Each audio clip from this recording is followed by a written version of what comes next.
पंहिंजे चौर पुलनि खे ऐं सैयद जे फिक्र में ईमान रखंदे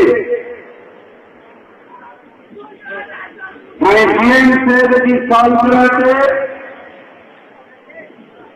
अवां दोस्तनि सां इहो वचन कयो हो त हाणे किरोड़े माण्हू गॾु कंदुसि, किरोड़े माण्हू गॾु कंदासीं, दुनिया खे ॾेखारींदासीं, ॿुधाईंदासीं। छो त जीअं अॼु ॾींहं ताईं जेको बि क़दम खयो आहे उनखे अंगली जामो पढ़ायो आहे। अॼु मूंखे